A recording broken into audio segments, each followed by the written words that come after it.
Hi, my name is Liz Price. I'm a Senior Research Fellow in Lincoln International Business School, which is part of the University of Lincoln. Our pilot activity within COM3 is called UOL Challenge.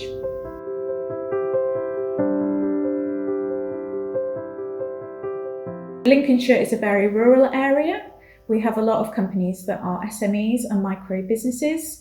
We have a lot of businesses that are in traditional sectors such as agri-food, tourism and healthcare. And generally we have a relatively low adoption of digital technologies among the local companies.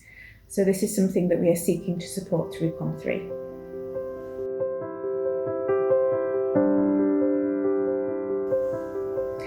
Our pilot activity within COM3 is called UOL Challenge. It involves students working with local companies.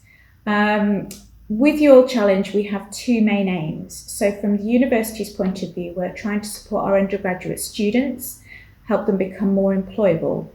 So the project supports students to expose them to real life business challenges, to work directly with companies, to think about how some of the business problems could be solved using digital technology. So the other side of it is that the project will help local companies as well. So by working with undergraduate students, companies are exposed to new ideas. They have a fresh pair of eyes looking at their business.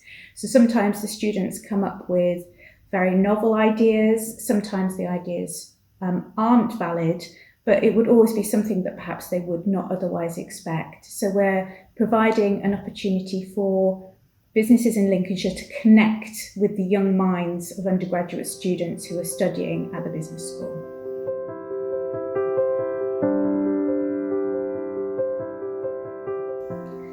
So the pilot activity, the UOL Challenge, has been a really successful activity within the business school. So far we've had around 23 companies take part. We have done follow-up research with some of the companies and found that around half have been able to implement solutions that have been put forward by the students. So some of the examples include a physiotherapy company implementing an online booking system.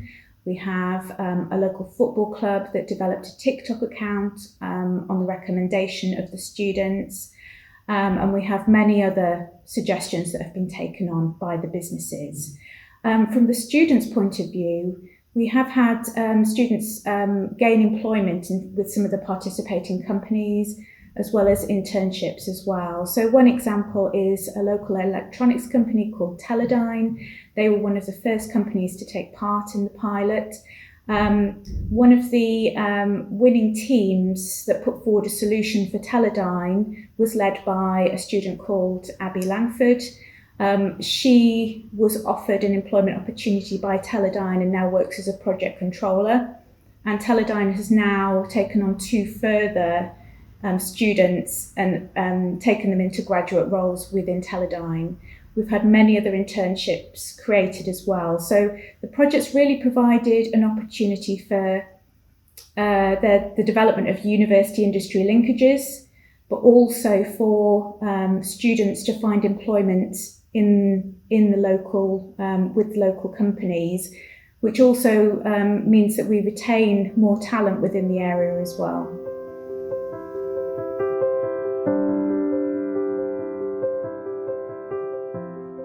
So the project has been a real success and we want it to continue beyond COM3 funding. We have some interest from other areas of the university to implement the challenge-based learning approach that is offered through UOL Challenge.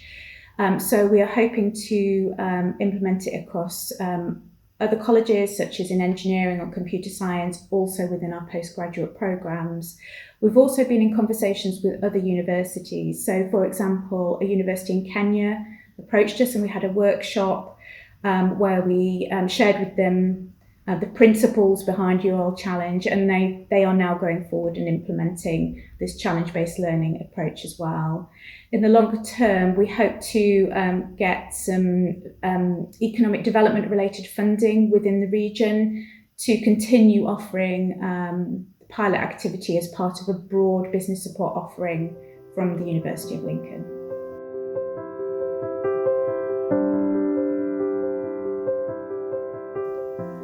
My advice for any local authority or municipality is to consider working with universities in your region.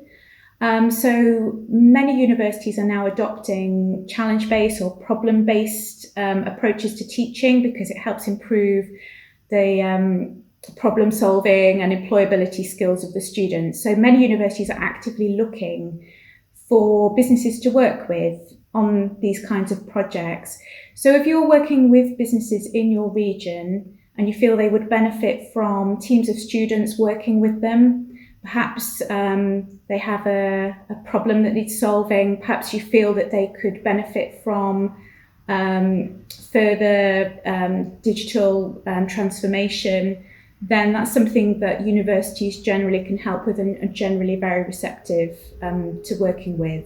So yes, my advice is to work together with your local university partners in your region.